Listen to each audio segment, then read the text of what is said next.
سیدنا علی المرتضیٰ فرماتے ہیں کہ آگے زمانے آئیں گے، لوگ علم اٹھائے پھریں گے، علم بیان کریں گے، مگر وہ علم ان کے حلق سے نیچے نہیں اترے گا۔ اس علم نے ان کے دل کی حالت کو بدلا نہیں ہوگا۔ اپنے آپ کو ظاہر کچھ اور کریں گے، پگڑی، ٹوپی، امامہ، جبہ، کبہ، لباس، تسبیح، کرسی، خطاب، واعظ، درس، قرآن، حدیث، ظاہر یہ ہوگا، مگر یہ کہ قریب جاؤ، اس کا عمل جانچو، اس کا حال جانچو، اس کے اندر کتنی صداقت ہے، کتنی پرہیزگاری ہے، کتنا سلم اور امن ہے اس کی طبیعت میں، کتنا حلم اور تحمل اور بردباری ہے، علم میں کتنی معرفت اور پختگی ہے، اس کا اخلاق کیسا ہے۔ اخلاق اچھا نہیں تو اس کا مطلب ہے علم نے خود اس کو نہیں بدلا، آپ کو کیا بدلے گا؟ وہ لوگوں کو بھلا اچھا نیک جانتا ہے یا لوگوں کو حقیر جانتا ہے؟ خود کو لوگوں سے نیچے سمجھتا ہے یا لوگوں سے اعلیٰ سمجھتا ہے؟ اگر وہ اعلیٰ سمجھے تو سب کچھ علم کے الٹ ہو رہا ہے۔ علم تواضع دیتا ہے، علم خشیت دیتا ہے، علم انکساری دیتا ہے، لوگوں کو اپنے سے بہتر دیکھنے دیتا ہے۔ علم صحیح ہو تو لوگوں کے عیب نہیں دیکھنے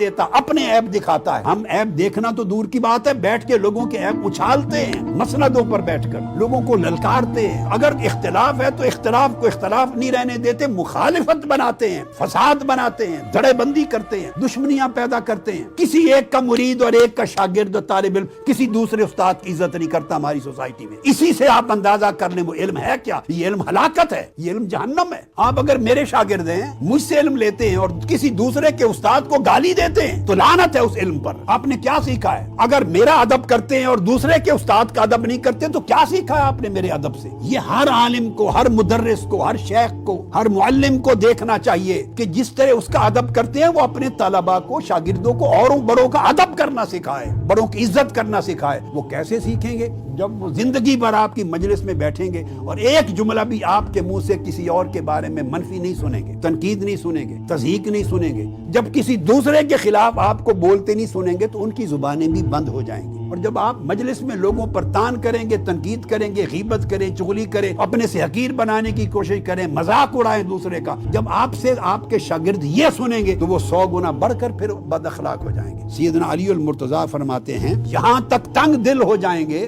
وہ علم پھیلانے والے لوگ کہ اگر اس کی مجلس میں اس کا سننے والا، اس کا سامع، طالب علم، شاگرد، مرید اگر کسی اور کی مجلس میں بیٹھا تو اس پر غضبناک ہو جاتے ہیں، غصہ کرتے ہیں، کیوں گئے اس کی مجلس، اس کو کیوں سنا؟ اس کو کسی اور سے خیر لینے کی اجازت ہی نہیں ہے، دوسروں سے روکیں گے، اتنے تنگ دل اور متعصب ہو جائیں گے۔ فرمایا مولا علی المرتضیٰ کرم اللہ وجہ الکریم نے جب ایسا زمانے آئیں اور لوگوں کو علم کے حال میں اور عمل کے حال میں اس طرح دیکھو تو جان لو کہ وہ مجلس میں جو کچھ کہیں گے کریں گے ان کے اعمال نیکیاں نہیں بنیں گی اور نہ اللہ کی طرف، اللہ کی بارگاہ میں اٹھائی جائیں گے، وہ سب کچھ برباد ہو جائے گا۔ اور جو ان کو سنیں گے، پیروی کریں گے، لا محالہ اس علم سے ان کو بھی بربادی اور ہلاکت ہوگی۔